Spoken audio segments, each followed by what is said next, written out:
Oh, Mama. He's a snuggle baby. Oh.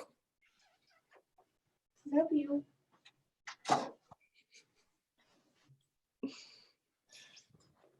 There's a big pile.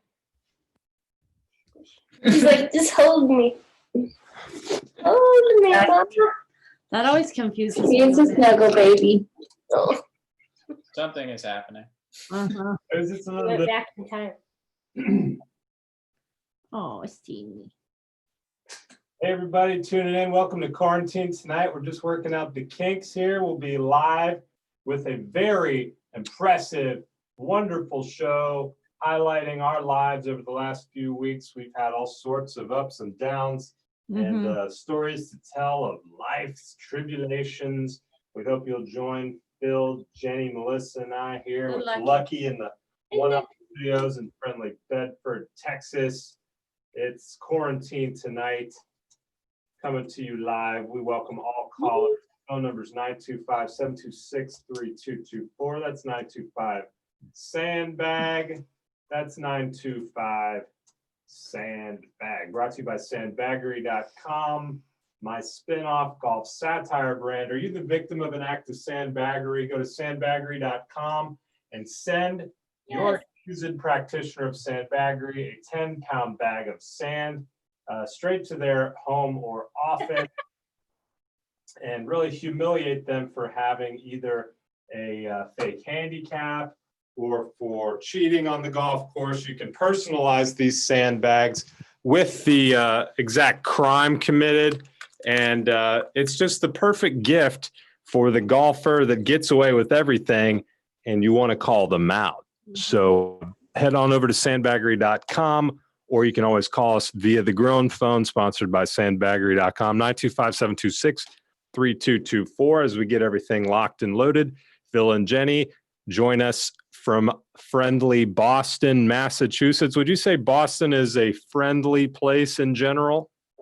I would say before we moved out here, I had maybe an opposite perception. Like East Coast is very hard and tough around the edges, but Boston has been very welcoming. Oh, yay. And do you now consider Boston to be your home in a way that you once considered West Coast LA life to be home? We talk about this from time to time. I don't know if California was ever home either. It didn't feel as homey. Homey. And is that just because the culture is so much different, or is it the weather? Do you need to see seasonal change in order to feel connected to your environment?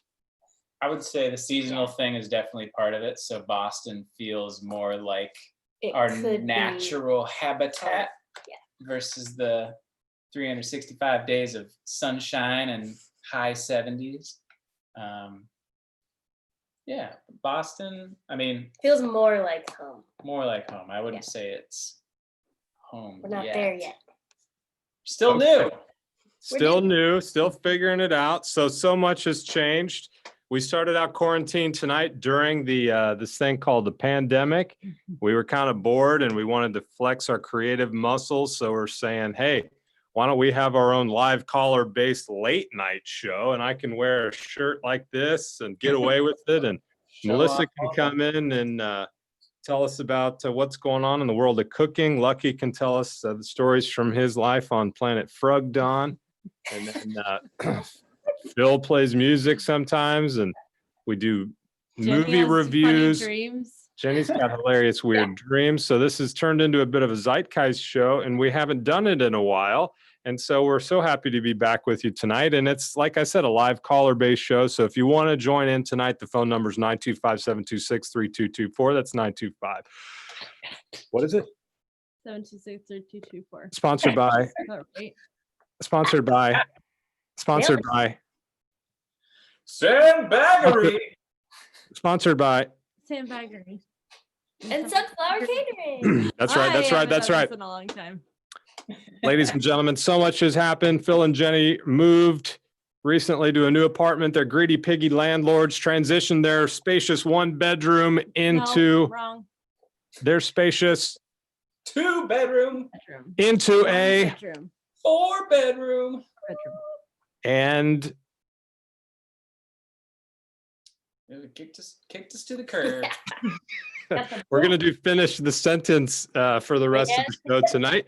So they kicked them to the curb in the middle of the pandemic. My goodness, but they've landed in clover. We were just saying that they're still putting up their artwork, the finishing touches of the house. Are you going for an overall vibe in this new apartment? Or are you trying to come to it as design experts with some sort of overarching theme?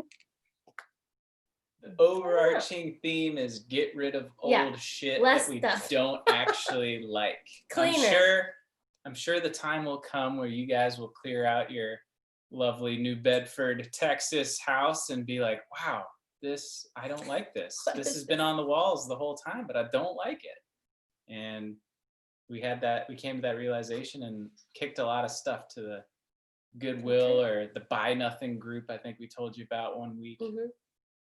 The Buy Nothing group, that was cool. That's sort of just a free Craigslist. It's maybe a little bit safer if you've got something that you just want to get rid of.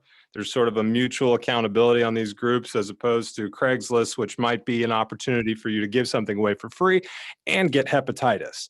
So this is less of that. Stolen kidneys via Craigslist. Okay, so we're going for more of a minimalist vibe. I like that. I like that. And what kind of art are you putting up on the walls? I'm looking for things that are not in frames because everything we have is square or rectangular and it's driving me crazy. So you have some good stuff up there. You got some hats, that little plaque. There's a little Crystal. shelf I'm thing. trying to decide if I like the Oh, backdrop yeah. here or if I just want to go all green screen and create sort of like a more immersive green Mega. screen experience. Like we could be in a spaceship one night or we could I be like it. It looks in a meadow. it's Themed background It's fun. weeks. and he has a picture of Lucky over there. And it says Frug on it because Lucky is a Frenchie pug. We rescued him from DFW Pug Rescue. If you're looking for a highly fun addition to your life, something that's going to bring you a little bit more purpose, a little bit more. I got to get up in the morning and go and take something for a walk. 6:30 And every then, day, even a Sunday. You know, you want a little buddy to hang with on the couch. What better than a rescue dog? Or you can volunteer for the organization that Phil and Jenny volunteer for. Recently, I saw you guys relaying some dogs. Tell us about your recent dog relay race. This was number 3. Pup number 3. And this was the first time that the dog didn't care for me so much, but loved Philip. Oh yeah. He did not want to be in the back seat with me, which is what we usually do. He straight went to the front seat, tried to get in the driver's seat with him, which was very cute. A little scary. But I thought he was very sweet. They've all been kind of like pit mixes, like some amount of pit bull in them. This guy was very black-headed pit bull, and he was like laying his head very close to the shifter, and I was afraid he would like shift me into neutral in the middle of the highway or something. Lucky's done that before. It's quite terrifying. Yeah, And he's big. he was a big boy.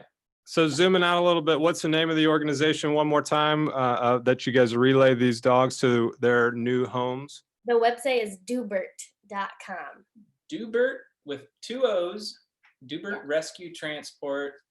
I think all 3 dogs we've done have come from Georgia, and we've taken them to the same agency in New Hampshire called Hearts and Tails. Hearts and Tails. Oh, how'd you And they guys seem like find they've it? been adopted within like a week. The Mhm. first 2 were gone in a week, so they moved their dogs.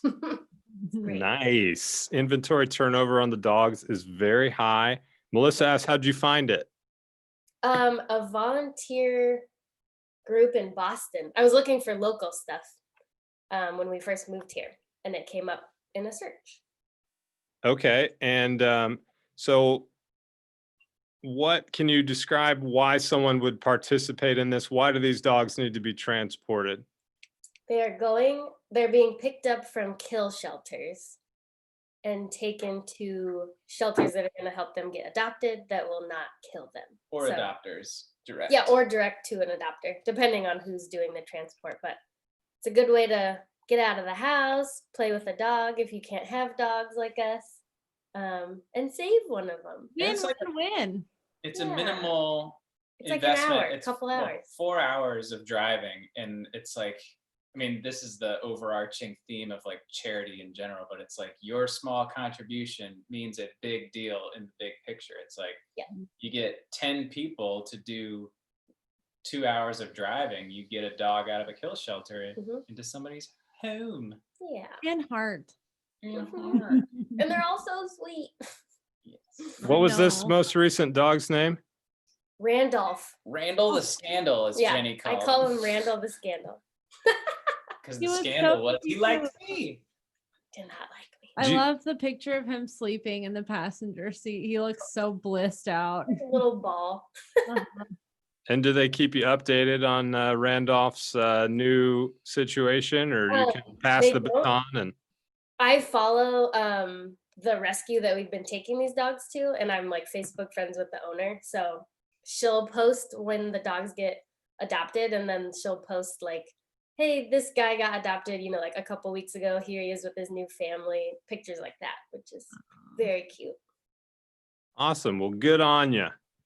That's a nice thing to do. And check out Duber.com or DFW Pug Rescue if you're ready to help somebody other than yourself. Yeah. Speaking of myself, I had a fun experience. I got shingles, and that was part of the reason for our couple of week hiatus here. I haven't done this in like over a month. Yeah, I know. How are you feeling? Weird. A little rusty? Uh-huh. You feeling like it's coming back to you quickly? Do you need me to help in any? No. Do you want to do some vocal exercises? Nope. La, la, la, la, la, la, la. I'm good. Okay. So, how familiar are you guys with shingles? I'll do some shingles trivia for you. I would say I think it's like adult chickenpox is what I think I know about it. That seems to be the general consensus. And the only thing I knew is it's mostly in older people. So I was surprised that a young lad like yourself. Believe you me, I was surprised as well when I woke. Well, actually, it started out, I was working in the shop at the Great Golf Club of Dallas, classic links here in the DFW area. I was working behind the counter, and I started to have what I thought was a migraine headache. So I was standing there and tried to man through it. And I was like, man, Keith, my head hurts. And I was drinking water and kind of hunching down and trying to figure out if I put my head in a certain position. But it was kind of like, in the movies, and there's that like really stereotypical sound when you're like outside of a motel and there's like a neon sign or something. It's like, bring, bring. That's what it felt like for a couple of days. Oh. And then I was coming out of the shower one morning, and it was a Sunday, and came out of the shower, and it was a very, very bad migraine. I woke up with that the morning, got out of the shower, was combing my hair, and my receding hairline, like my temple area here, all of a sudden started to have these little bumps coming down it, these red bumpity dumpities. And I thought it was poison ivy. So I put some calamine lotion on there and went to work. No, I was immediately like, I'm going to send a picture to your mom. I don't know. Because it was just weird. And she immediately said, that's not poison ivy, that's shingles. And I was like, Dr. Brokaw knows best. I was like, oh no. Were you like rubbing your head in the grass? And the night before, yeah. I was like, how did you get poison ivy on your head?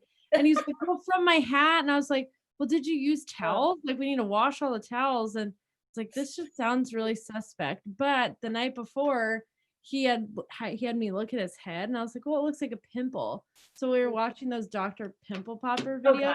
I could only watch like a second. I was like, I can't do it. So we thought it was that. And then we woke up with the good memory. Thank you. Or like a weird sunburn or something. No, it looked like it was a raised, it looked painful, but it was like a pimple. But when he was like, oh, it's poison ivy, I was like, I don't know. So, yeah, we watch those Dr. Pimple Popper videos, and they literally are like cutting eggs out of people's head. These like big, so nasty bad. acne cysts. I was like, I guess that's what I have. That's all I can think of. And so it gets worse. I wake up, get there. Melissa sends a pic. We think it's shingles, and then I go to work. And I'm trying to be diligent in the loop. And I'm like, hey guys, and this is an educational experience. I said, hey guys, I'm pretty sure I have shingles, and I'm not going to touch anybody's stuff here. I'm not going to touch anybody's golf balls. If you haven't had chicken pox, I can give you chicken pox. If you, Shingles. I can't give you shingles. I can give you chicken pox if you haven't had chicken pox. And so somebody with shingles cannot just give somebody shingles, because you get the chicken pox virus, herpes zoster, the not fun type of herpes.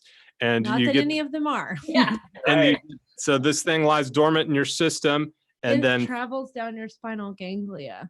spinal ganglia, throw that one in your vocab.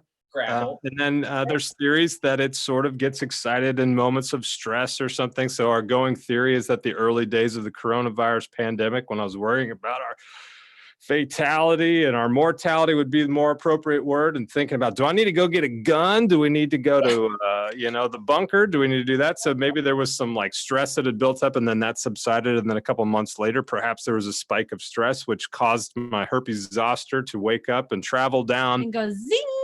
Go zzz, zzz, zzz, and come down my face. And then once you get a diagnosis, you go straight to YouTube and you see that shingles is very dangerous. If it gets into your eye, you can go blind. So then I had a couple of hours of fun thoughts about, oh God, I wonder if Melissa's going to leave me if I go blind.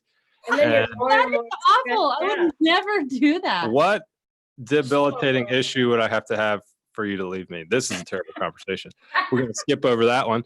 And we're going to go straight to the fact that I went into the emergency care. Put a pin in it. Please come back. I wish his mom had told him what she told me. She said, Melissa, please promise me you will not look this up on Google. It can get really bad. I was like, you never okay, I won't. And I didn't know he had done that.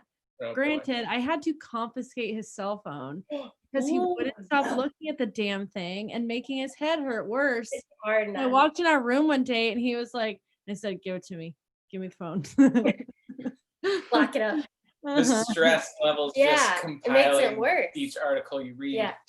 Yeah. Well, so and just looking at the screen was like making him hurt more, and it makes your eyes, it just bad. The bombardment of photons and brightly colored screens. So went to the emergency care. They give me some antivirals, just some more FYI, in case you get shingles out there. Yeah. Yes, this is the PSA. If you think you have poison ivy and it does not itch, get your ASS to the not emergency room, the doctor, like that day, because you need to get on. What did they put you on? Antiviral. Like, I don't remember really, the name. I'm not. It is serious. And you can get this if you've already had chickenpox. The only way you can get it is if you've had chickenpox. Because it lives in your body. Yeah. So like I've had chickenpox, but I had the vaccine. Clay did not have the vaccine for chickenpox because it wasn't out yet when he had. I was gonna say. Because we old. Yeah, we old. Is that what? Old school. Sorry, guys. So go to there, and then you come home, and they give you some of them real painkillers. They give you some of them opiates I've been hearing so much about. And so had a couple of those. I'd see him about 2 hours a day. The first couple of days I slept for about 20 hours, and it was more. It was like a tingly feeling in the body, which was much better than constant pain. So you were kind of deciding whether to just zonk yourself out or to be in debilitating migraine pain all day long. So I chose the pain pill route, and then we went to the eye doctor, and the eye doctor did his thing. But and we went to the eye doctor because on Sunday he was like seemingly fine. And then we woke up on Monday and it was like, oh shit. His eyes were swollen. They were bloodshot. He was in so much pain and he never complains about anything. And it was like 6 a.m. and I'm supposed to go to work. And so I called his mom and said, can you please fly out here? I'm really scared because we didn't know what was going to happen, and I couldn't leave him home by himself. Like he couldn't cook or really do anything, and his eyes were just so swollen. And that's when Susan was like, "You need to go to the ophthalmologist." So we went the next day. This was like the next week, or this was that No, same the next day. It went from like he was fine, he mowed the yard on Sunday, to completely debilitating, horrible pain. So fact. So it travels down the nerve, and it's not going to jump from nerve to nerve. That's one good thing. The doctors, it doesn't cross the meridian of your body. It's on one side. it won't cross the midline. But what the doctor said, where it was at in my particular case, it was kind of trending down this way, and it got to about right here, my lesions. And that was at the peak of my fun, is when Melissa and my mom kept coming in the bedroom. They're like, "Honey, your open sores look much better today." And I'm like, "Oh boy." Well, and that was the other thing that really freaked me out. He only had it right here. And then when we woke up on Monday, I was like, it had traveled above his eyebrow and like right here. And I was like, oh no. So I was like, oh boy. So, but the doctor thought everything was fine and came home, got some more rest in. Long story short. The guy was so nauseous at the doctor's office. So he's like, I need to go home. I don't feel good. Yeah. So I still haven't gotten all the doctor bills figured out yet. Yeah, that was weird. They're like, okay, bye. Like, see you later. Don't know anything. We're like, uh-oh. Yeah, and you can't, if you want to find out how much it's going to be, they're like, we don't know. They have no idea. Didn't that happen to you guys, Jenny, when you had to go to urgent care? You didn't get your bill until later? Yeah, they usually just mail it. I think it was like $50 or $80 or something. Okay, well, hopefully ours isn't too bad, but we got pretty. Either way, who cares what it is? Because thank God we got it. Yeah, it doesn't matter. Yeah. Yeah. So yeah, did that. That was fun, and then the whole process took about 2 weeks to be feeling somewhat normal, and then I was so fatigued I took another week off at Melissa's I was like the warden. He it must have been last. It's really hard to keep track of time because it honestly felt like time warp. It was so weird. But the next week, like the next Monday, Susan left that day, and then that night he was like getting to feeling better. And you know, when you start feeling better, you think like, oh, I'm ready to go. And he was like, well, like I think I might go to work tomorrow. I think I might tell Keith. And we were getting ready for bed, and I said, are you kidding? And he was like, no. And I said, no, you're not going to work tomorrow. You need to keep resting. And then he did that again later in the week. He's like, so I think I'm going to tell Rodney I'm like really catty tomorrow. I was like, no. But I loved that he was feeling better, but it was just like his body, he had been at like 10% for a whole week. Yeah. So I mean, poor guy got fatigued shaving his face. Shaving his face. Yeah. You're like not moving your body. Yeah. I've told a couple of people now. I felt I feel like I've learned some stuff. First of all, I was in bed and the warden kept taking away my phone, so the entertainment experiences were limited to something called books. I don't know if you guys have experienced books before, but Clay had it. Maybe like one or two. Yeah. Yeah, I am not a reader, and this forced me to read. I read A Tale of Two Cities, sort of mid 1700s Ocean's 11 kind of story. Highly recommend that one. It's like climbing a mountain. The first 2/3 is a pain in the ass, and then the last third is like, wee, that's fun. And then I read Originals by Adam Grant. That was a very interesting book. He was the youngest tenured professor at Wharton. At 28. At 28, got tenure at Wharton. He's a super genius, fact-based, sort of a case study book about original people in the business world and just interesting anecdotes about some counterintuitive stuff that led people to success. And I drew some inspiration from that. Like his tagline is how nonconformists change the world. So it's about how people who refuse to conform to society or different ideologies go on to change the world. And Clay loved it. I mean, and honestly, it was interesting because there were so many good parenting tips in it too. That was something that surprised us when he read it. Yeah, for instance, parenting tip, they say it is more helpful the children react better to say things like, you talk about the type of character that a child has, like, we are sharers, instead of saying, will you please share your food? It's better, science says, to say, as a family, we are sharers, because it makes people feel good when you share with them. So, and then Or like, you must share. he gave he gave an example of his daughter's running around the living room, and he's a super analytical guy. He's like, I asked them 8 times to stop, and then I realized I was not following my own advice.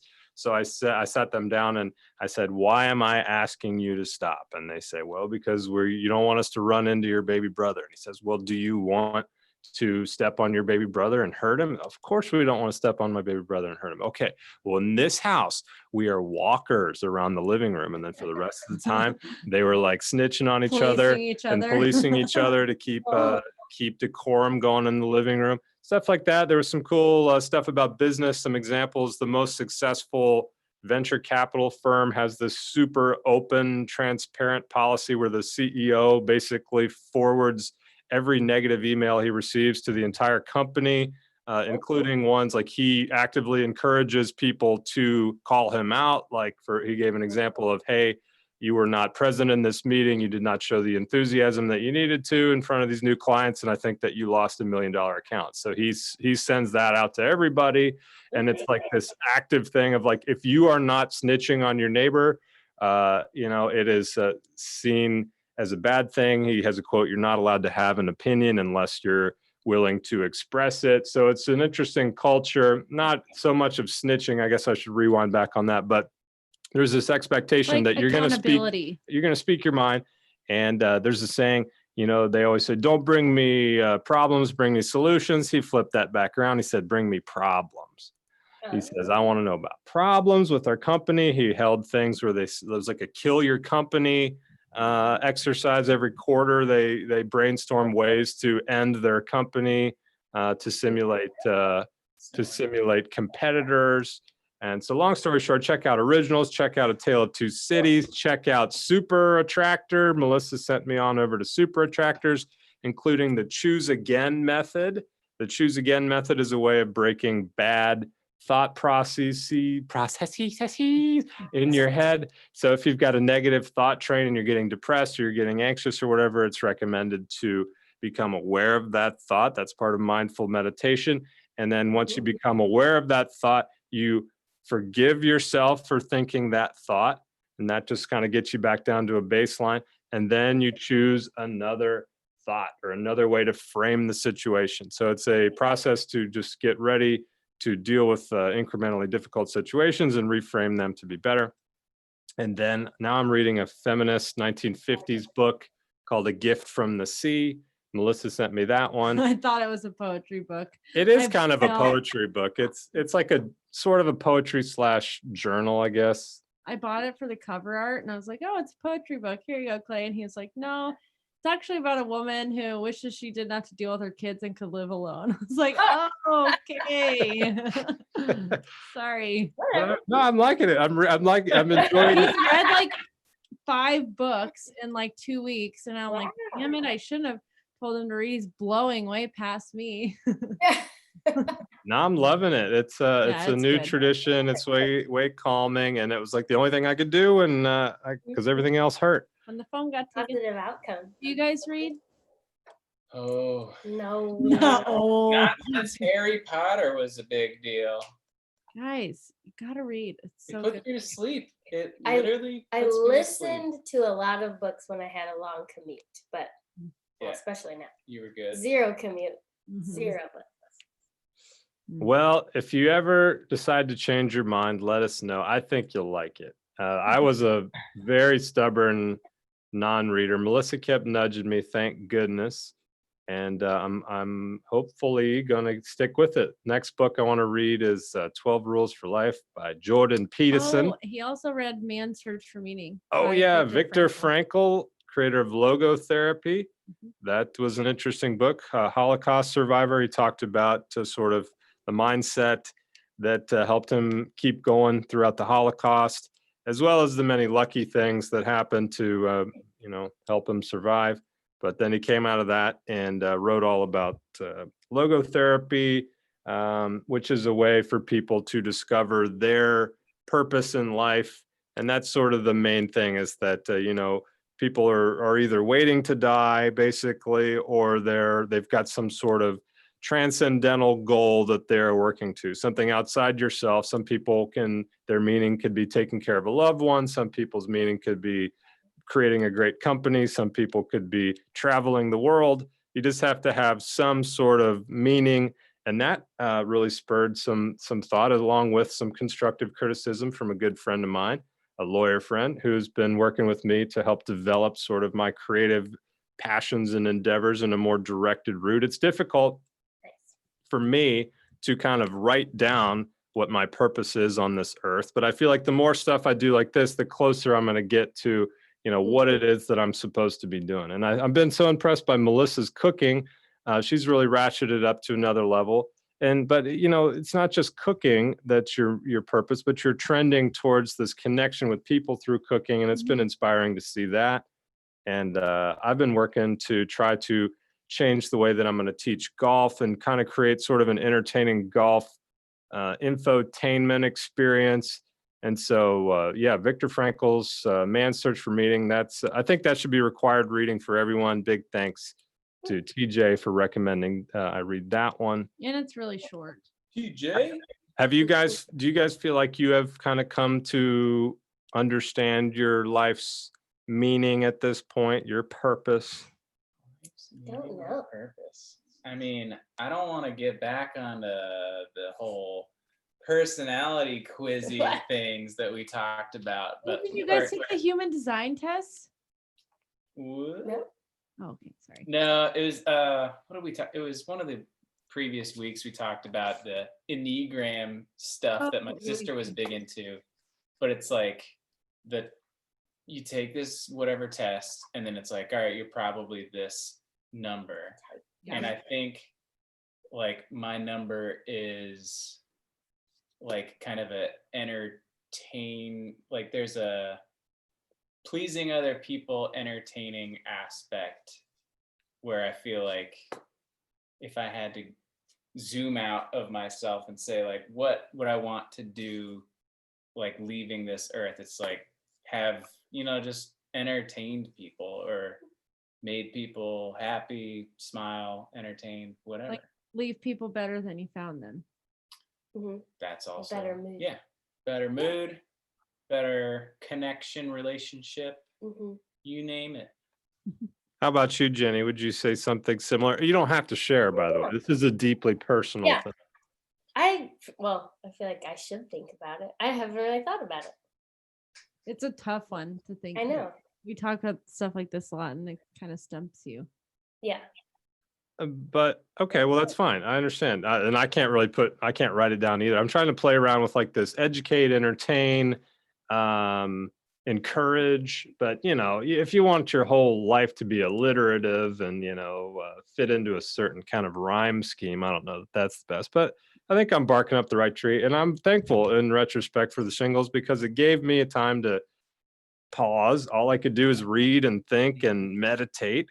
Melissa encouraged us again in her infinite wisdom to check out the Ziva meditation technique, which it turns out is a derivative of transcendental meditation, which my good golfing friend Stephen Yellen said besides his program, transcendental meditation is the second piece of the puzzle to play your best golf. So thankfully we're in this Ziva meditation course. Sometimes I know what I'm talking about.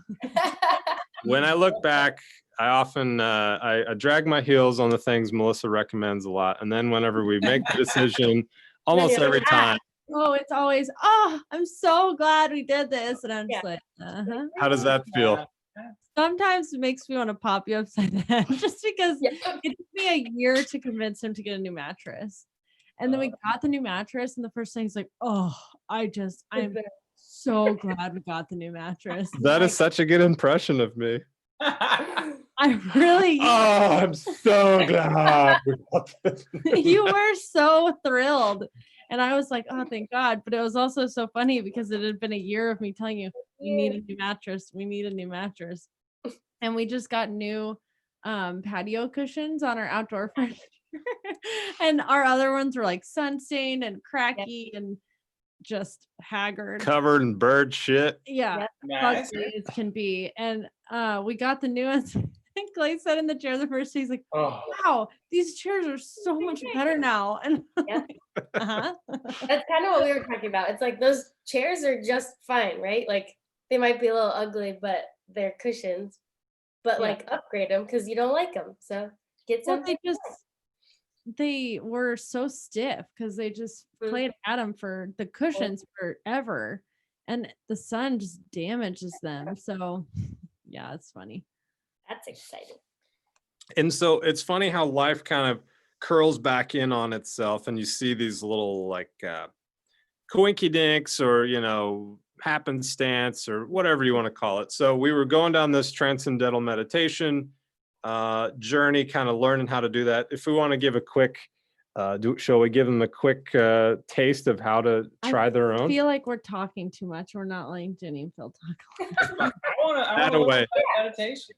Okay. Okay. So, all right. I've just been excited to talk to you guys. We haven't done this. And I know I'm a blabbermouth. I love you guys. Oh, I just want to There's make a lot to talk dialogue. This is definitely a monologue right now, not a dialogue. about.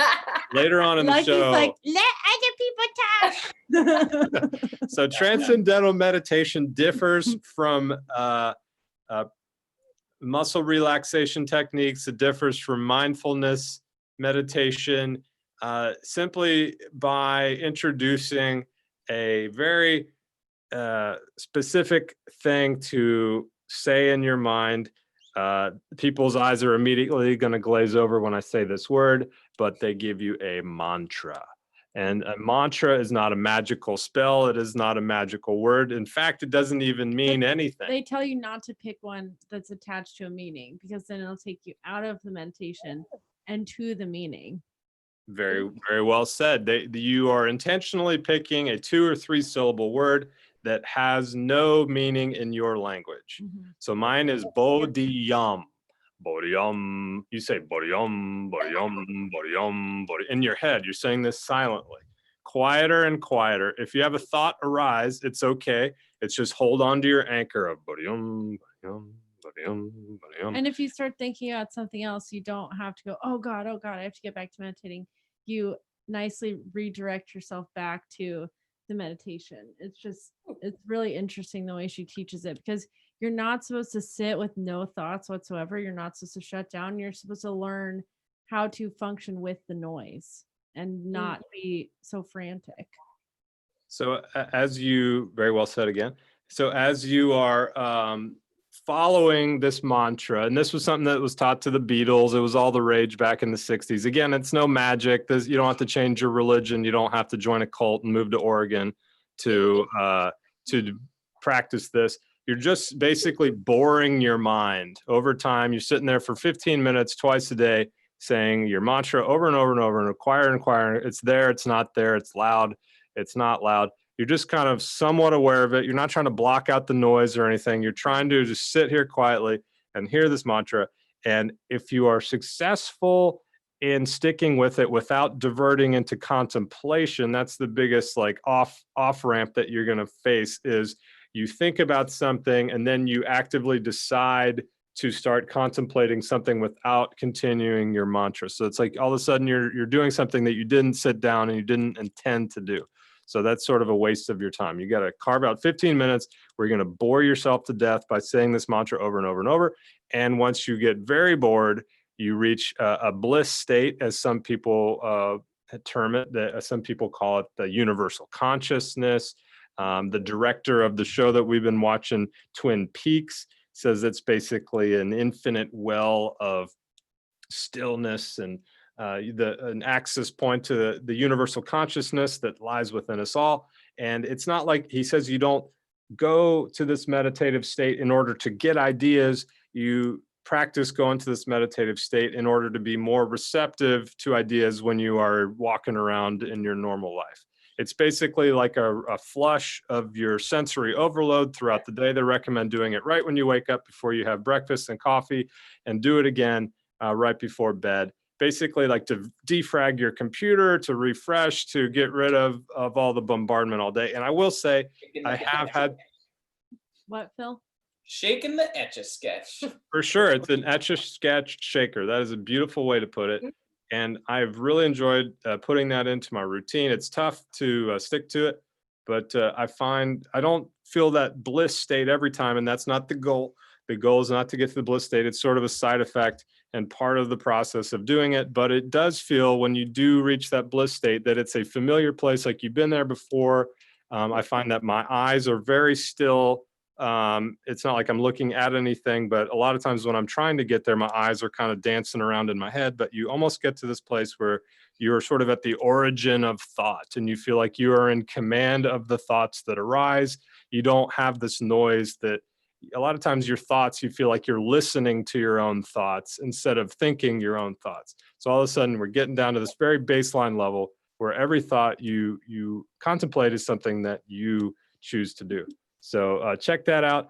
And also check out Twin Peaks, which directed by David Lynch, big practitioner of another find of mine, which Clay was like, I don't think I like this. So true, so true. You're winning over there. Batting 1,000, huh? Yeah, the recommendations from the Big Ange are definitely rocking and rolling right now. Have you guys seen Twin Peaks, the original? Nope.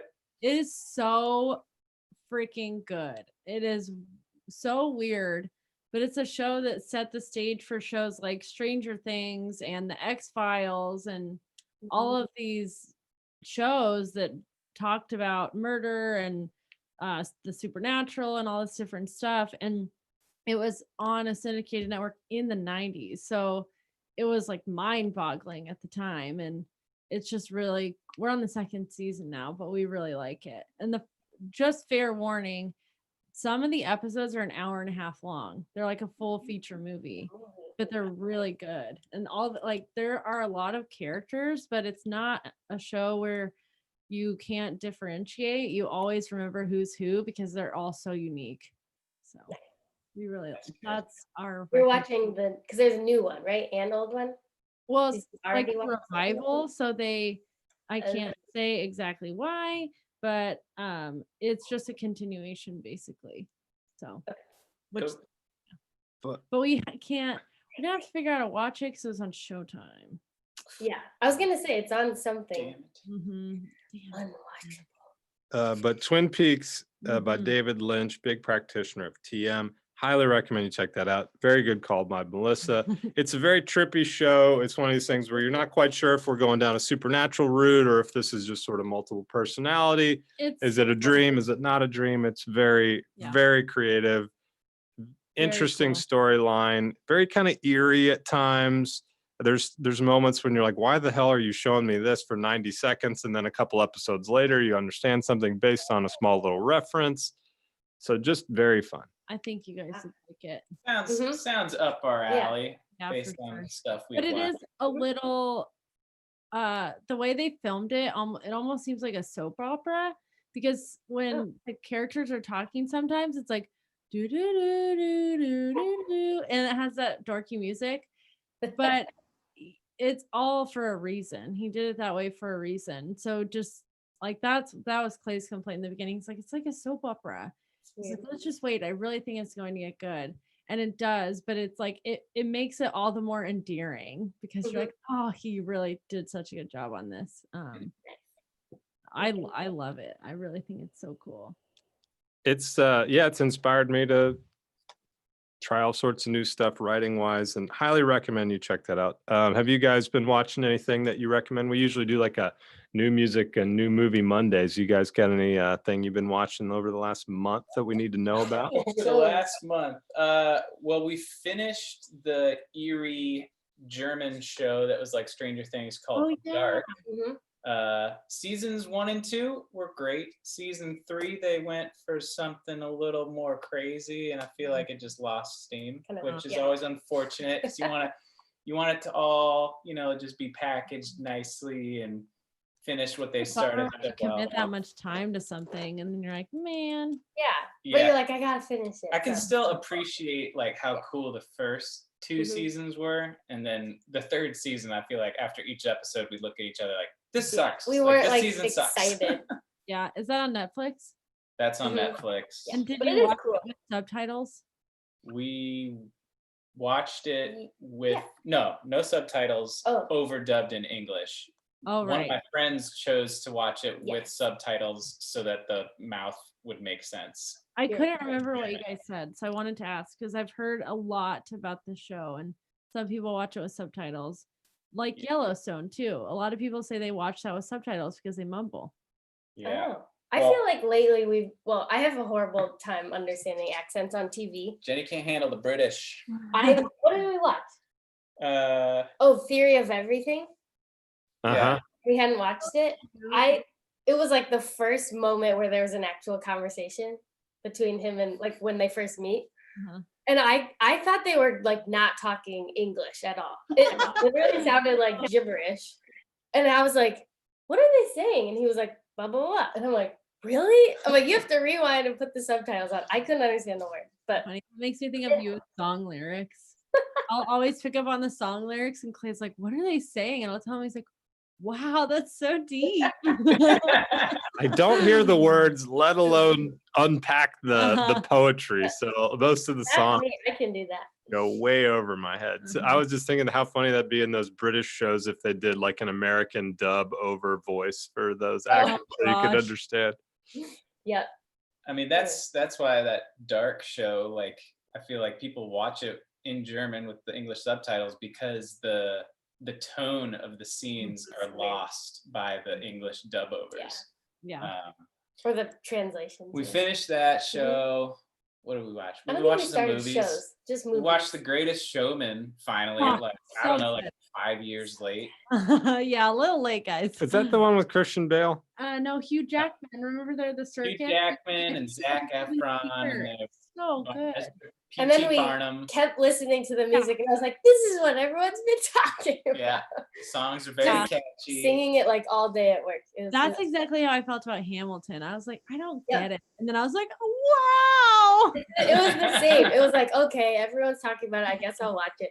And then it was like, this is amazing. Yep. Yeah, I remember feeling the same way about that movie. It's so awe-inspiring, and it's just so. It was so beautiful, and the music, it just made me so happy. Yeah, the music's really good. Like that. We watched Morning Glory last night with Rachel McAdams, Harrison Ford, and Diane Keaton on Netflix.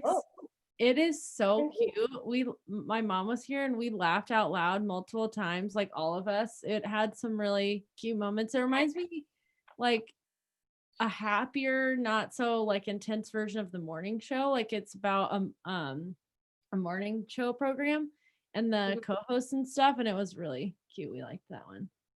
It was very cool. It was good to see Harrison Ford in a comedic role. I can never tell if he's like intentionally growling or if that's how he talks now. I think it's voice. That's just how he talks now, I think, right? Is that just from smoking cigarettes or what? Really, really gross. He's been through some stuff. Yeah. Yeah, your voice changes as you go through life. A la Miley Cyrus on the Joe Rogan program. The Joe Rogan. What do we miss of your BFF?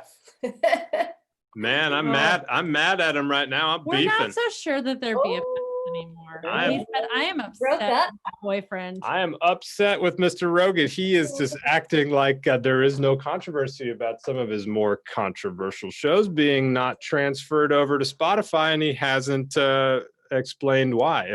I don't blame him for making money. I think he should make billions of dollars, but I feel like as one of his very loyal fans, it seems a little bit disingenuous that he has not said if Spotify made him remove the controversial episodes in order to sign the contract, or if they're truly transferring them over slowly. That's one explanation that I've heard, that they're in the process of migrating the episodes over. But it does seem a little fishy that some of the most controversial episodes are the ones that were not quite there yet. So I just feel, as well as his tone in some recent Instagram posts, I feel like it's been a little bit like he posted the Taylor Swift haters gonna hate about people talking smack about his selling out or whatever. I feel like he improperly framed the argument against him. It's not about the money. I think most of his fans would say, here's billions of dollars to keep doing what you're doing, but we're interested in hearing why you are maybe going down the road of censoring, lack of freedom of speech, that sort of thing, because his show is one of the last bastions of true freedom of speech. And if he's going down a more corporate road, God bless him, but it would be nice to hear it from his perspective of what the hell is going on. What happened with Miley Cyrus on his show? Miley Cyrus put on a nice little show. I listened to the first half. Melissa listened to the whole thing.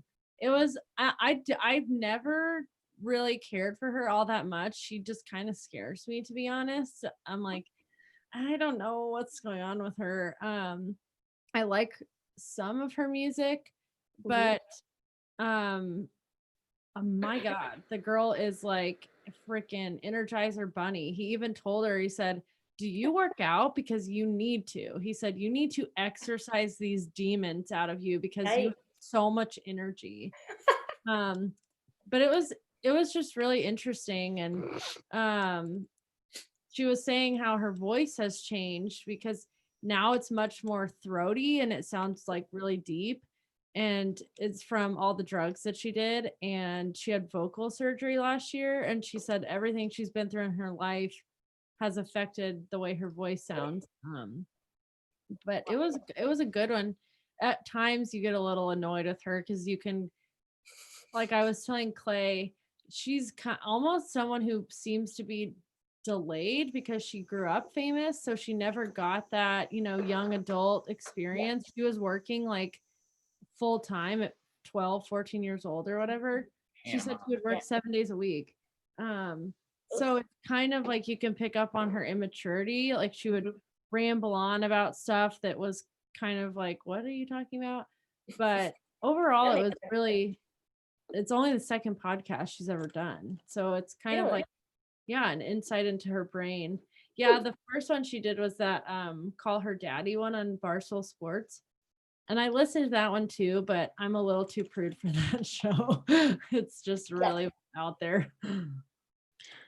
Do you think most I'm just punching in our new music Monday Phil recommended. Do you think most girls, if they're being honest, find that show to be gross or giggle at it? Have you heard of that show, Jenny? No. I don't like the word daddy though, so I understand what you're talking about. I can't answer for most, but for me, I'm just like, I feel I can't listen to it. I probably would feel the same way. I'm not into that.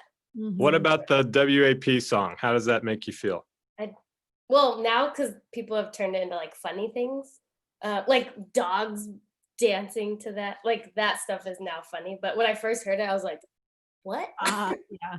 But do you feel the same way about the ultra gross male rap songs?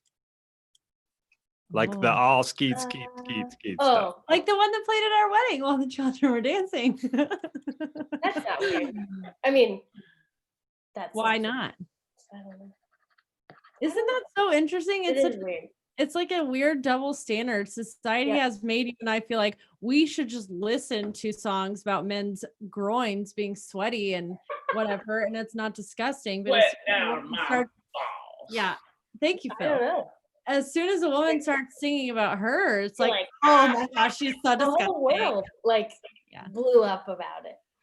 Oh yeah, exactly. And it's so misdirected, I feel like. But I mean, you have to expect that from her. She was a stripper. Everyone knows that. She does not care. She is going to monetize as much as she can for as long as she can. Yep. Breaking barriers while she's at it. Good for her. Hey, we're talking about her, so mission accomplished. We watched the music video and they had Kylie Jenner in it, and we're just looking at her like, man, nothing on you is real. She looks like a plastic surgery billboard. Yep. Don't say me, Kardashians. I don't have much to give you. They have enough. Free burritos for a week. Yeah. Free burritos for a week. Melissa's mom and I watched a weird one. I'm thinking of ending things on Netflix. If you're looking for a super artsy fartsy relationship. They didn't finish it. So that tells you how it was. A very high intellect show. I left the room and went to bed within like 10 minutes. I actually kind of liked it. I want to finish it, but it's like a play. It's not a movie. It's like one continuous shot. It follows this couple as they go to, the girl is meeting the boyfriend's parents, and it's this weird like psychological trip going forward and backward in time, but it's kind of a cool deal. It's like you're watching a play, not so much like a movie. Cool. So check out that. I'm thinking of ending things, and I was thinking we should end watching it when it was on. You're like, I'm thinking of ending things. Who's got the joke now? yeah, I didn't prepare any jokes today. Okay. We went on a birthday camping trip to Arkansas. Yeah. Oh, Arkansas. Thank You guys ever been to Arkansas? This is odd. I didn't know that's where you guys were, but on a regular basis, I kind of think about states and think like, what is there? Which I'm sure people think about Ohio, but Arkansas is one of those states where it's like what's in Arkansas? If somebody said, what's there? Yeah. The only thing I can think of is the college, and their mascot is the Razorback. Fayetteville. Yeah. I don't know any of the cities. I don't know any of the attractions. The Clintons, aren't they from here? The what? Oh, yes. Bill Clinton is from Hot Springs, Arkansas. So tell us about Arkansas, because we don't know. It is very, very underrated. It is so beautiful. And there are so many we stayed at a state park. Are there any national parks in Arkansas? I don't know if any of them are big enough to be designated as a national park. I'll look it up while you explain. One of my best friends that I grew up with, hi Tessa, if you're watching, we went to middle school together, tried out for high school cheerleading together. Like, I've known her forever. We had our high school graduation party together. We went with her and her husband. So they live in El Dorado, which is like 5.5 hours from here. And we met them in Hot Springs, which is the home of Bill Clinton. And they have a very, very fugly mural of him in the center of town. It's hilariously it's like bad. A wood mural that just you look at and go, oh gosh. It's like, that's the best you got. Okay. It's bad. But Hot Springs has like a natural spring running through it. So there's this water station in the middle of town where you can collect natural spring water. Cool. Like Mountain Spring, you know, that green glass bottle, that really good spring water, it's from there. Cool. But this was our second time to Hot Springs. We went for Clay's birthday 2 years ago, and we went kayaking. And so, yeah, this time we went camping. We just went on Saturday because it was Clay's pretty much like first time tent camping. And we didn't want to traumatize him. And it looked funny because he was like, so we're staying at like a campground? And I said, yeah, of course. And he was like, I thought we were like not gonna be around anybody, like backpack camping. I'm like, no, we're not taking you 0 to 100 the first time you go camping. But it was really fun. We got a really nice spot. There was nobody on one side of us, and the people on the other side were pretty far away. It was funny because the little girl on the other side was like me as a kid, just like blah blah blah blah blah blah blah blah. We woke up. I saw the video on Clay's story. We have a dog, and his name is Tom, and he is 5. And we also have another dog, and his name is Paws. She was lonely. At 8 a.m. Yes, she was lonely and bored. But it got to a point where we were all doing stuff and nobody was responding to her. She was still talking, and I was like, "Oh, I feel so bad." But where are the parents? They were asleep in the tent. Tired of her shit. Yeah. So, Clay's funny. But the like annoying thing probably was, while we were all sitting around the campfire, there was all this yelling and screaming, and people were running back and forth with flashlights, and we were like, what's going on? And then a little while later, an ambulance comes and the park ranger comes. There were these kids. They must have been in high school, like maybe some of them in college. I think one of them like OD'd or drank too much or something. We never went down there to look because it just looked like such a scene.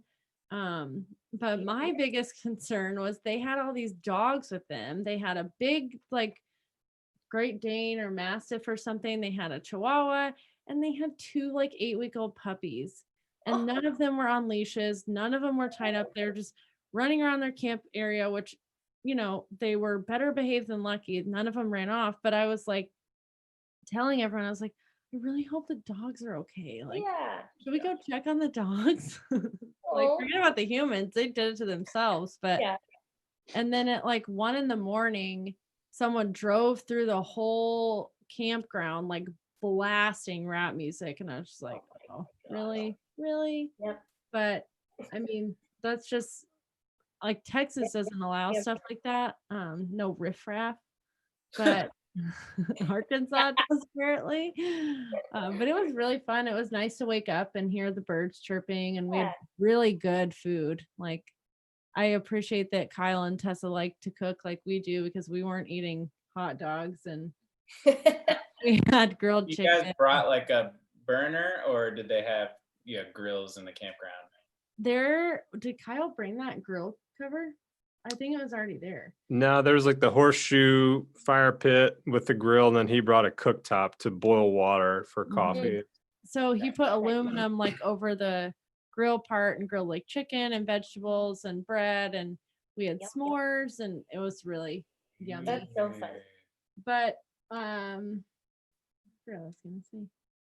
Yeah, it was quick, but it was nice. Like with everything that's gone on the past 2 months, it was just so nice to be in nature and hang out with get out good friends. And my mom watched Lucky for us. Oh, nice. I love that both moms were in town. Do you guys would you guys be adventurous enough to put a little small tent in your backpack and hike a couple hours into the wilderness and set up camp? We were just having this conversation because we went to New Hampshire for Labor Day weekend. We were supposed to be in Alaska and canceled it. Sad. So we were like, well, we have the days off, so we should just go somewhere. So we drove 2 hours north, stayed at a campground. It was a cabin and a campground, but it might as well not tent camping, but it was like a rinky dink, like no frills cabin, but you have like a grill and fire pit and loud people all around you. Yeah, we also had loud people setting off fireworks. At like 1 a.m. with music, and everyone's like blasting music and that real get in touch with nature mindset. Dude, yes. Why I wasn't even gonna say anything in our crew, but I would have been okay with no music at all. Yeah, nothing. To me, why go out there to listen to music? Yep. And there was a TV in the room and it didn't work. And we kept trying to get it to work. And I was like, oh, well, this is like the universe telling us, like, don't watch anything.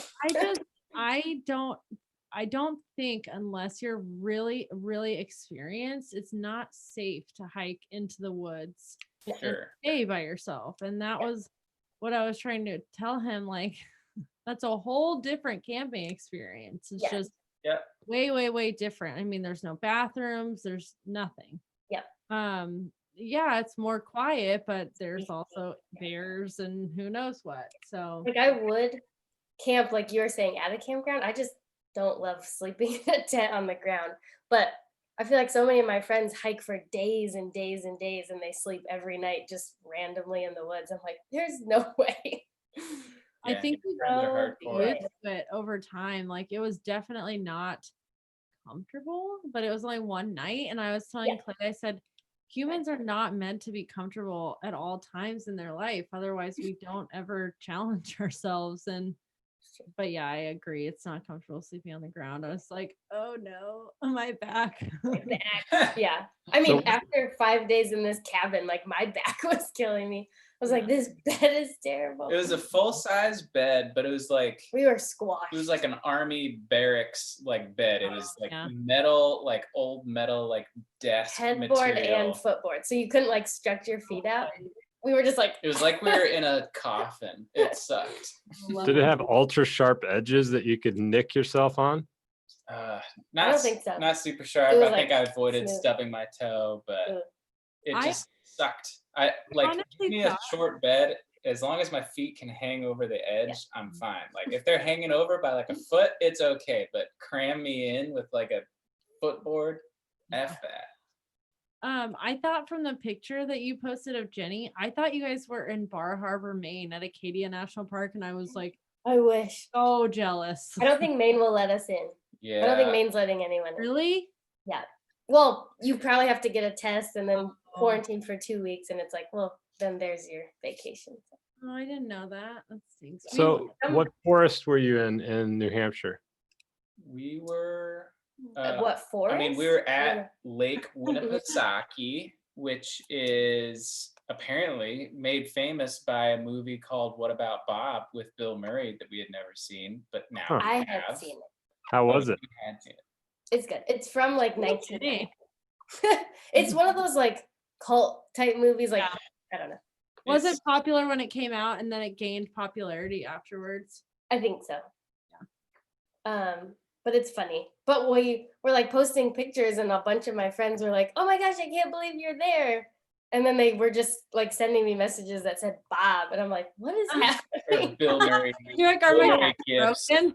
And I was like, "Oh!" And I looked it up, and I was like, "I guess that's where the movie was set." And I obviously wouldn't remember something like that, but then we watched it when we got home, and it was hysterical to watch.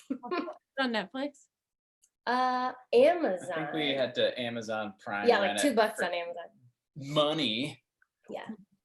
It's So good. overall, a good experience going to the cabin and spending a week in the woods? Oh yeah. Yeah, we Canoeing, weren't in the woods. hiking. We were hiking. very close to society, You and were like on the tip of the woods. right. Yes, I it mean, was I nice. think there were chipmunks in the walls of our cabin, Yeah, so we were that in the felt very wall, We're in the nature-y. cabin. It was fun. You did a lot though, it looked like. But yeah, like you're saying, it's nice to be like out of the house, outside all day. Got in a canoe. I love Yeah. me some canoe time. Had some beach time. It's good. Well, when it's safe, we want to do a trip with you guys. Yeah, Yeah, I know. that'd be fun. That's all I like want it. to do. Maybe we can go camping in somewhere in the middle of us. Yes. Meet in the middle. Where would be the midpoint between Massachusetts and Ohio. I was gonna say you're not gonna like the answer, but it's Ohio. Cincinnati? Ohio. Like Tennessee. That's or what I was gonna say. Kentucky. Tennessee. Yeah. Tennessee's Yeah. beautiful. Oh, Other parts of Kentucky. so nice. Blue Ridge Mountains. Yeah, I would say probably I mean Nashville is 9 hours from here. I don't know how far it is from you guys, but Oh, wow. Further. It's Mhm. definitely further. Texas is confusing to me. It'd probably be Texas Kentucky. is like its own freaking Daniel country. Boone National Forest, I bet would be pretty close to Midway. If Now, they've got a hotel there with air conditioning and Netflix, I'm in, baby. No, I didn't hate it that much. It was I great. would like to do one of the glamping things, like when you're in Mhm. or I think that sounds really Yeah. cool. I would like to do that. what At I- least once to try it. What I was telling Jenny was, I mean, I went to like a camp in Canada during like junior high, or I can't remember what years I went, but it's like sleeping bag on like a cot Mhm. in just like a 4-post building with like a roof. So Like a it's like shelter. open wall. Yeah, it's just like a Oh, wow. thunderstorm shelter at a golf course with like bunk beds. Mhm. And that I'm like, okay, I'm above the ground, so I don't feel like bugs are crawling all over me. And I've got my sleeping bag and a Yeah. mosquito net if I need it. Like I'm down for that more than I am just like hiking up a mountain and plopping somewhere. Yeah. Like camp, like when you're a kid camp. That level is good. It's like those places are not nice. But No, you're like not. we didn't shower for Yes. almost 40 hours because the shower had one temperature, and I was like, I'm not taking a freezing cold shower. Yeah. And it's just, it's so inconvenient. Yeah. We didn't shower much. Our shower was That's just gross. normal weekend for It was us. gross. I love it. Man, I completely forgot what I was gonna say. It like went out of my brain. Poo-poo. Kentucky. Yeah, Daniel Boone National Forest would be my guess. It's midpoint there. I got ticks on my body in this general like area. like somewhere between here and my feet. I got ticks. 3 of them. 3 ticks. That was cool. But they didn't attach. We have removed them successfully. Okay. Before they. You had a rough go of it. Yeah, getting close to that Lyme disease. Scary. And what else? We had a nice pizza. He thinks he has poison ivy on his hand. Oh, I got poison ivy for sure. Oh yeah. I go camping one time. I know. I was like, the first time you ever go camping, you come home with 3 ticks and poison ivy. Whereas I'm like, I don't have anything. Nothing. That's a nice experience. Did Clay go foraging for berries and he's just like I bet I got it when I was trying to find the fire poker. I was tasked with finding a fire poker and I had to go through. But he also had shorts on. I slept in like socks and long pants and a long sleeve. So there was no access points for the little devils. Yeah. My favorite part of the trip was we got to see a cave dwelling that native people have been living in for about the last 8,000 years. They had some cave drawings on there. We never saw any, but there was a sign saying they were there, but I don't think they're there anymore. Yeah, it would have been pretty faint, I think, but pretty cool to think about people living there. I was trying to sit there and envision little families. There was like these little stone, big, massive boulders underneath it that kind of like divided it almost into like little campsites. And I was trying to like imagine having nice fires going there, and you could see why people would hang out there. Beautiful view. And then whereas we're like, I don't like being dirty. Yeah. We are so soft. And I was thinking about us being there at the expense of them, like as we're sitting there, like walking around with our iPhones, like cool rock. There was a little bit of a guilt factor there, but I guess that's just sort of the eternal march of time, towards novelty and What's the movie? Expansion. Huh? Oh, it reminded me of a movie we watched, Hostiles. Christian Bale. I was like, he's in like New Mexico transporting like a famous Indian chief like to his burial or like his soon to be burial site in Montana, and it's like a whole Native American versus settlers type thing. Yeah, but it makes you feel icky. You're like, oh, we did that. That's a really good it was with Jeremy Renner and it's on Netflix. Do you remember that? It was like based in Alaska and it had a Native American family in it, and it was about how like the premise of the movie is about how a lot of Native Americans are never reported missing, or like nothing ever happens with their missing person cases. It's just like nothing ever gets done. But it was a really, really good movie. Do you remember that one? Is that in like modern? It's called Wind River. Wind River. I've heard of Wind River. Is it? That's like. It was made 3 years ago. Is it set like in modern? Yes. Okay. Mm-hmm. Yeah. And they live like in rural Alaska. It was really good. I did not expect it to be like, we didn't know what it was when we turned it on, and by the end of it I was just like, wow, it was very moving for sure. That sounds good. Distributed by the Weinstein Company. Gotta delete that one. Oh no. Well, we'd have to delete a big catalog of movies if that's the case. Yeah. Womp womp. Well, Jenny, your nose keeps getting cut off when you turn by the. Yep, it like cuts off the whole. Little Voldemort action. Oh, it is a little Voldy. Voldy. Voldy. I can't see it. Oh, little Voldy. Well, it's been nice hanging out with you guys. What else is new? You guys got any other things that we need to know? What's happening? We went to Cape Cod for our first Cape Cod trip, which was, different than we expected. I feel like you always have preconceived notions. Better or worse? I'm gonna say different. Yeah, just I don't know if it's better or worse. Like we had a really good time. Were you expecting Super Snob City? Well, there was some of that. Like Chads around everywhere. We were in Chatham, and that felt like a country club mindset, just like gone. It's kind of wild. creepy. I I was like, did I just accidentally join a country club? Everybody's wearing the same pastel colored sweaters and shirts, and all the houses look the same. Have you guys seen the Instagram? I don't remember. It's something Chad, but it's making fun of all these Chads. Like some of these dudes run their parents' yachts on the beach and just leave it there. Like it's just so the Instagram account is so funny. So tell us about it.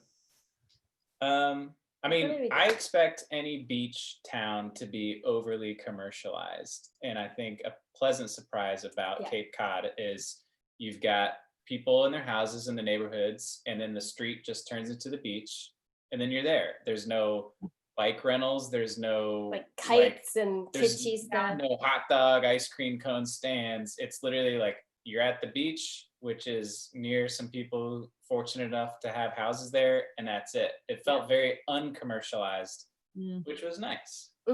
That's kind of how Kennebunkport is too. There was no like rentals on the beach. It just, and like the main street was very like there were a lot of family-owned businesses that had been there forever, and the integrity of the town was still very alive. And we both were like, wow, this, and it had cobblestone streets. It was really cool. But there's so many towns on the Cape because it's so big. So we only saw a handful of them. And I think going north to the tip is very different, and then going west to where all the boats take off to go to like Nantucket and Martha's Vineyard, that area is very different. So we saw like only a certain part of it. So we definitely want to go back and check out the other towns, but just surprising. But that was like our first, like, we're going to be eating with our friends and like be it was our first like truly social weekend and dining out weekend. Like we hadn't done takeout food before that weekend. We had been like cooking ourselves since March. So that was we spread our wings. Yeah, we I was glad to see you guys did that. I was like, yay, they made I know. And like it was with our friends, and I mean they've been hanging out with people, so it was like a little scary to be honest, but I was like, they've been, you know, pretty good about keeping safe. They had their quarantine, so we're like, all right, like they've been seeing each other all the time and been fine, and we're like the least probable to bring something into them. So but we did a big lobster dinner with like clams and lobster, and just like had it out on the table. It's awesome. Boiled it or grilled it or what? We got lobsters already cooked from a boiled or steamed from a fish market, and then we got clams that we cooked ourselves boiled. Nice. And so you put it out on a big picnic table and everybody dug in or what? Yeah, butter everywhere. Yeah, had the bibs going. It felt like a very, very true East Coast experience. Yeah, proper Cape Cod dining. And then just beach days. Rode our bikes. Beaches. Every single beach we went to was very different. Some had huge waves. Some had big cliffs, dunes, and some had shark sightings like the day after we left, like 10 feet into the water. Oh boy. Great white sharks. It's like peak season around Cape Cod right now, or this like past month. What are you finding as your like vibe on these trips? Are you trying to see as much as you can as possible, or are you trying to just find somewhere for breakfast and then piddle puddle around, or is it, what, tell us about your vacay mentality? I pointed at Jenny because I have a sort of typical vacay mentality, and I think this Cape Cod trip was very on purpose not that. What? As far as I like to cram as much, like we're gonna do this and then do this, but like we did that for we do that all the time. We did that for our honeymoon, or our like fake honeymoon, we'll call it, and it was like stressful, kind of like we have exhausting. To. Oh my gosh, we did the same exact thing, like driving hours. Yeah. We did a coastal Oregon like honeymoon because we flew to Oregon and had to get down to San Jose, California. And it was like, if we want to get to San Jose on this day, we have to, like, we can't spend too much time looking at this beach because we got to get to this. Anyway. Yep. Cape Cod trip was like very chill. Like so it was maybe nice. maybe we'll bike. Maybe we'll go to the beach. Yeah. Maybe on that. That's kind of how New Hampshire was too. Like we didn't really know much when we went there. And we were just like, let's drive around one day. And oh, look, there's canoe rentals. Let's rent a canoe. So check out this brewery. Yeah. We're trying to balance the activity versus like relax. It's hard. Clay is always like, well, like we can just find stuff when we get there. And I'm like, oh, no, we might miss like so many things. I'm like, you Phil, I want to plan the whole thing. And I think you could do like a little research to just like kind of get your bearings, but yeah. I mean, you're the primary like researcher for sure. Like you find out the stuff. Yeah. Jenny does the research and development. Yeah. But it's nice to step back a bit. Yeah. Having stayed there once now, where's a good place to stay if you're gonna go do Cape Cod as a outsider? Well, we stayed in Chatham, which is in the middle, so everyone uses their elbow. You can't see this. The Cape looks like this. This is what every single person. It's like Michigan, you know, when people say, "I live here." Yeah. Yeah. Okay, so the tip is here. Like Boston's like up here above my head. Her head. But Chatham is an elbow. So if you want to go here, it's like an hour and a half. If you want to go here, it's an hour and a half. So Chatham's right in the middle. And I think that's a perfect place to stay. Because you can explore. Is Chatham super fancy or is it more of like a blue collar area? Like that's where we got the country club vibes, but it's not at all. I wouldn't say fancy. Like preppy fancy. It's just like there are nice places there, but that seemed like the most like town. Like there's a main street, there's ice cream shops, coffee shops, restaurants. So I feel like that's where you would probably want to be in close proximity to. Yeah. So groovy. In the middle. That's just my initial vibes. Yeah. But we've heard great things about P-Town, which is Provincetown. P-Town it's the tip. The very end of the arch. Yeah, you got to go all the way up. It's a big like gay community, which people love to go to when they have like festivals and stuff. But it's also just, I think, a really fun, like friendly, lively area. So that's like next on my list. Isn't that weird how a lot of times like the most geologically unique areas are like often the most gay, like Key West. Like the very, very, they say, you know, the coastal areas are typically more liberal. And then if you go to the coasty of the coast, then you get even more liberated. And you get pushed out, sadly. I don't have any science to back up what I said, and it was probably moronic, but I'm going with it. It's an observation. Ooh. But that place sounds fun. Did you guys go to Cannon Beach when you were in Oregon? Mm-hmm. Yeah, I think that was the most amazing place. So pretty. Day one. Yeah. We went there. Woke up and we're like, holy crap! There's a giant effing rock in the so cool beach right here. Yeah. You able to go out when the tide is out and see all the tide pools and stuff? Yeah, we were there at low tide, so all the like barnacles everywhere. Yeah, so that was so cool. Yeah, we loved there for a while. I want to go back and go with Clay one day because it was just it was funny because all the townies were like, why did you come here for your bachelorette? And I was like, why not? Yeah. It's awesome. Coastal Oregon is beautiful. It's so pretty. Like that is definitely like dream scenic. Like I would say I'm like super amateur photographer, but like the pictures I feel like I took out there are just automatically good because the scenery is so cool and each beach is like different sand and different rock like as you drive down the coast. Did you go to Ecola State Park? That sounds familiar. Probably. I think so. That might have been one where we're like, we only have an hour left of daylight. We have to go up here and then. You would remember it because the drive is up there is really scary. It's super windy and it's like a very narrow road, so it's kind of sketchy. Yeah. It was either super early in the morning or really like late in the evening because we were losing light. Yeah. I'm pretty sure. It was like 7-8 of us girls in a minivan going there, and so many girls were like, I'm so car sick. Yeah. I think one of our hotels was not too far from there. Okay.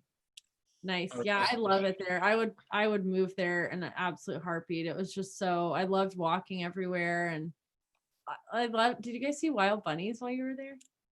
All the wild bunnies that live in town? No? Oh my gosh. What time of year did you go? August. Okay. I don't know. We went in April, but there were wild bunnies everywhere. Really? And yeah, we stayed on the beach. So the house next to us, like every day we're like, oh, look, these people have bunnies. Like they must be their pets or something. And then we went to a few restaurants and we're like, there are bunnies outside. Like, what's going on? And I asked one of the waiters one day, I was like, I have to know, are these bunnies wild? And he was like, yeah. And I was like, wow. And he said that, but the townspeople hate them because they eat all the freshly planted flowers. Yeah. But they're so cute. Oh my gosh. It was like, we've got them in Boston too. They're everywhere here. Oh, but I don't know if your bunnies were cute. These were like white and caramel and show us a picture of your bunnies to compare. I mean, they Brown.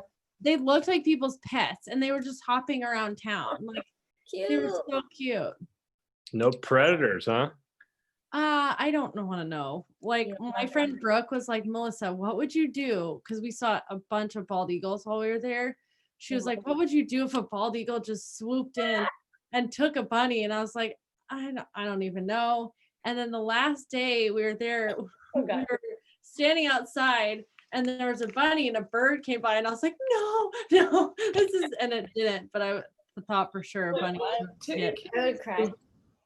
I would have thrown one of the chairs at the birds. This is not a bald eagle. At our national bird endangered species.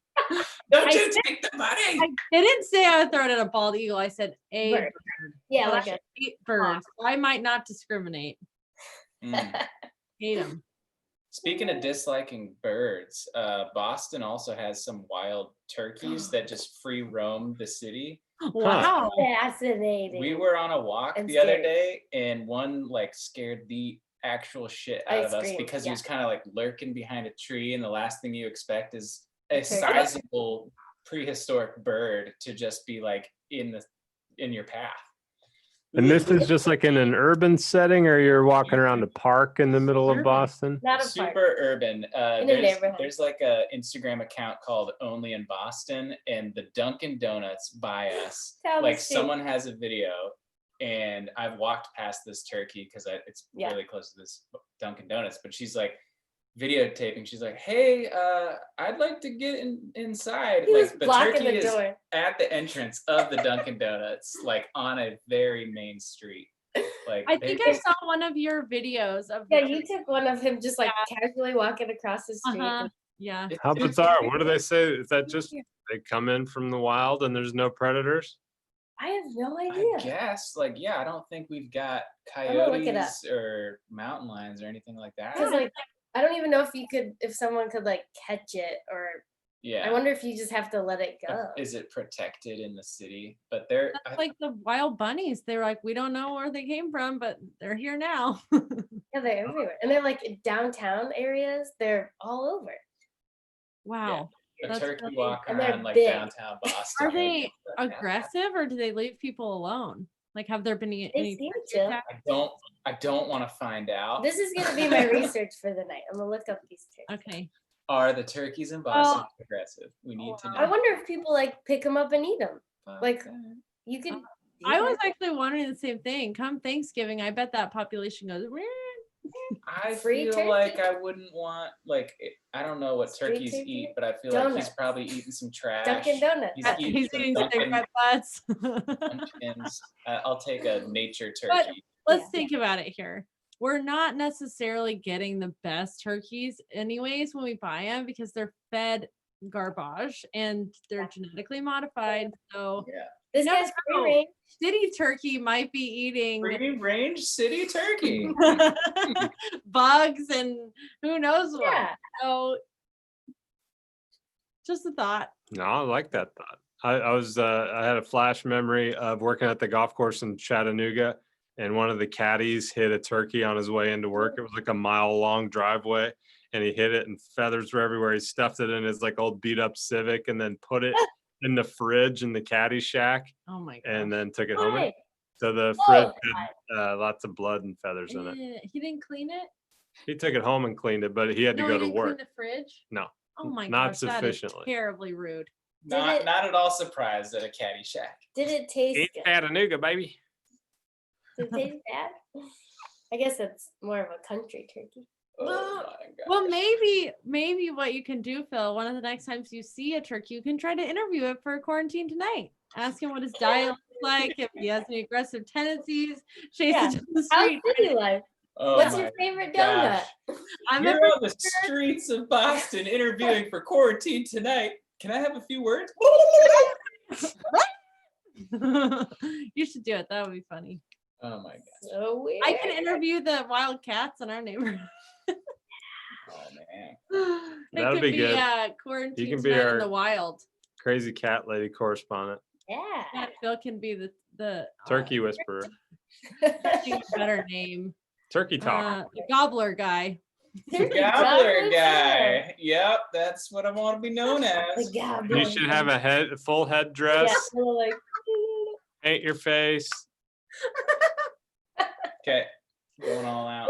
On that. Oh my gosh. Oh man. All right, we do this thing on Quarantine Tonight called New Music Monday, and we're gonna end the show tonight with a song that Phil's recommended. Can you tell us a little bit about Tyler Childers?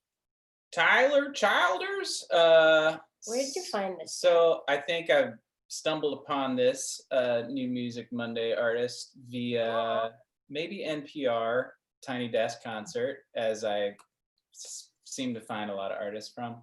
He's way more country and bluegrass than I would ever typically listen to. He's got this classic, like nasally, raspy, like moonshiny, like what I feel like a Moonshiner. stereotypical like moonshiner's voice. This song in particular, I feel like is super solid, singer-songwriter style, and I just like it. Sent it to my dad, D. Siegs, because he's a bluegrass guy, and he's like, Shout out. okay. All right. He has respect for the Tyler Childers. Is it Childers? I don't know, whatever's hardest to say, I would go with Tyler Childers. Tyler Childers. Well, here's Keep Your Nose on the Grindstone. And this has been Quarantine Tonight from the friendly 1L Studios in Bedford, Texas. This is my wife, Melissa. Thank you so much, sweetheart. I love you. Thanks for getting me through the, what do you call it? The shingles. The shingles. He's the winner of The the Shingles month. shingles and show. the mattress and the porch furniture and the Ticks. books and oh my gosh. I'm doing pretty Winner. good. Winner. And big thanks to Jenny and Phil Seagram for filling us in on their Gobbler lives. guy. Thank you for sharing the gobblers. We missed you. It's been a Yeah, I know. Yeah, We yeah, we enjoyed miss doing you this with guys you too. guys, and it's fun to share our Lucky experiences would together. like to say a few words. Okay. Can I have a few words? I hope it's a purr.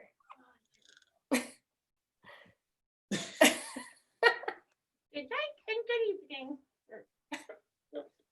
Goodbye and good night. Thank you, Lucky. Thanks, Lucky. Go to Appreciate it. sleep, Lucky. Well, thanks, Phil and Jenny. Thanks, viewers. Thanks to whoever. Turkeys, the kitties, The turkey. Oh my God, bunnies. he's so Yeah, cute. all the animals. Oh my He is god, so he's cute. just is he going to He's sleep like- right there? He's just like Yeah, I got to get a picture of this moment right Look, here. look at his ear. This is pretty awesome. What a little baby. Did you say that? Oh, baby. Look at the baby. He is. We are tempted to buy him one of those baby Bjorns. And just Oh, put him in it. on the He's- front, I where he's feel just like like, is he not pretty big for that? look at him. He's 30 pounds. Okay. Who, Doable. who would be the primary Bjorn wearer? I would love it. It would be too cute to not wear. So I would be the Bjorn He's wearer. fast asleep. I know. He's out cold. All right, Lucky. Well, we'll serenade you with a little Tyler Childers. Keep your nose on the grindstone. Thanks for being with us tonight on Quarantine Tonight. Hope to see you next Monday, same time, same place, 8 p.m. Central on the 1L Studios from friendly Bedford, Texas.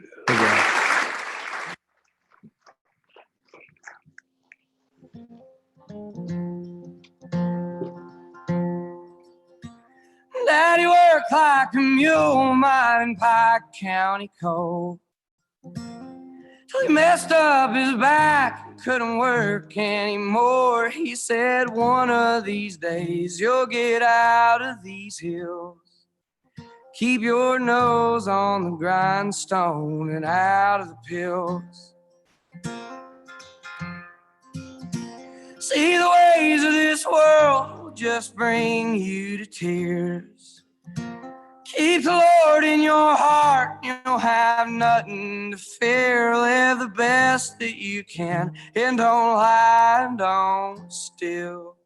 Keep your nose on the grindstone and out of the pills. Well, Daddy, I've been trying, I just can't catch a break. There's too much in this world that I can't seem to shake. But I remember your words, Lord, they bring me to chills. Keep your nose on the grindstone and out of the pills.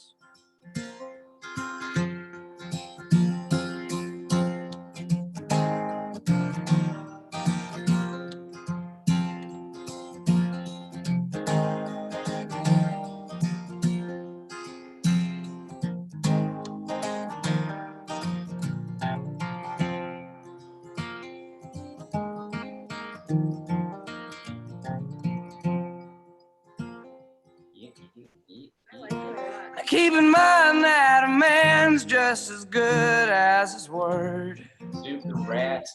Takes twice as long to build bridges you've burnt. And there's hurt you can cause, time alone cannot heal. Keep your nose on the grindstone and out of the pills. Daddy, I've been trying, I just can't catch a break. There's too much in this world that I can't seem to shake.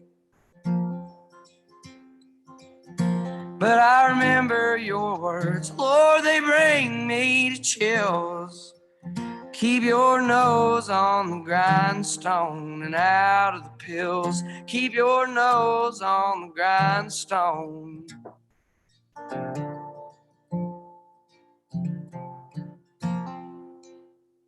And the message is, don't do drugs. I love it. Heavy. Very heavy. Very heavy, very beautiful voice. Mm-hmm. Don't do drugs or the booger sugar or the nose candy. Drugs are bad. Good find. Yeah, check out more from Tyler Childers. I love doing this because now I've got Paul Calvin in rotation. I've got half a dozen Avett Brothers excuse me. Oh my God. Oh, geez. Avett Brothers. Yeah, so I'm slowly increasing my musical awareness. That's all part of the beauty of Quarantine Tonight. But it's time to go to bed, everybody. I got to go to work at the Golf Club of Dallas tomorrow. It's sleepy night time. Evidence. Bye. Lucky's already there. Join me tomorrow at 7 p.m. Central, live from the Golf Club of Dallas. We're going to do a clinic on the Rule of 12 chipping technique. You ever heard of such a thing, Phil or Jenny? Oh, I think I might have. Is this like how far back that you're taking the club? Like semi-full swing to three-quarter swing to full swing? No. I was like, doesn't sound right. What about talking about like, no, I do know what you're talking about because I think I've seen you post about it. Ooh. Yeah, it's a recycled bit of content, but it's going to be a live clinic. Tune in tomorrow at 7 p.m. from the 1L Studios at Golf Club of Dallas, our mobile studios. We got a tent we're going to be setting up out there. I got a laptop stand. I've been borrowing Melissa's laptop. I'm going to have to get a new laptop eventually. So we got to figure out a way to make some more of that money and then buy one of them MacBooks. I never know where my laptop is anymore. I'm like, where's my laptop? He's like, at the golf course. You got to get it. You got to get a Mac to do any decent video editing, well, right? I have a Mac, so he's always stealing it. The Windows video editing is not good for my experience. Gotta have that iMovie and that Rock Band. Whew. Garage band, sorry. Get on that Craigslist or buy nothing. Maybe some nice neighbors. Maybe a friendly New Bedford. Is it New Bedford or is it Bedford? No, you guys added that. It's just Bedford. I'm Friendly, Bedford, Texas. I like friendly. I'm gonna keep saying New I said it because Bedford. you said it. Friendly New Bedford. I like that. New Bedford. Welcome to Friendly New Bedford. Friendly New Bedford, so friendly. We got on the Ring app the other night and somebody posted that their pet bunny was decapitated and the head was left on their windowsill. Clean cut. What? Someone said an animal could not have done this. It was a clean cut. Because Clay was like, well, don't freak yourself out. Maybe it was an animal. And I said, no, it says right here that it was a clean cut. It could also be a half chupacabra. A mile from our house. Oh no! But this is why we don't have a latch on the outside of our side gate. It's a one-way exit. People be cray. Yikes! Smart. You guys are smart. Yep. Be careful. Well, we have to protect this little. Yeah, hold on to him. Keep that little sleeping nugget safe at all costs. It's time for sleepy night. Hi, it's Sam Barker. Oh, here hi, from the Sam Barker, Motley Behind Fool. me is Landmark Mall.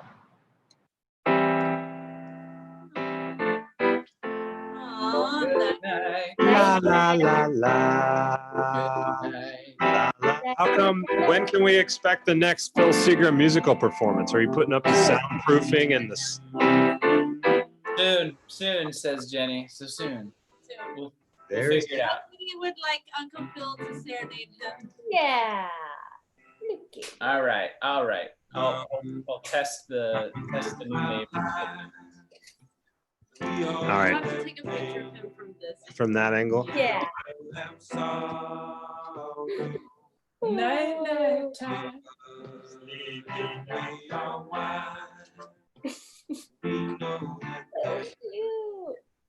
Bye, guys. Bye. Bye. Lean on me When you're not strong. Poor Lucky. Look at his face. Shut